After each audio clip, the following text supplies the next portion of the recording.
কালকে থেকে যে প্রস্তুতি নেওয়া হয়েছিল এবং সেই প্রস্তুতি হিসেবে স্থানীয় প্রশাসন এবং ইউনিয়ন পরিষদের চেয়ারম্যান মেম্বাররা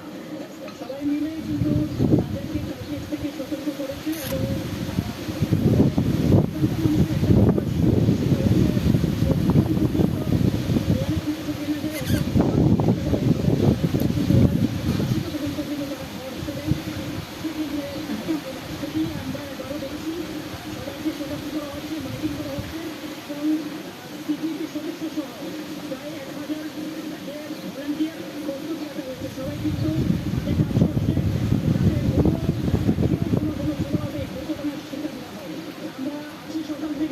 সমুদ্র সৈকতের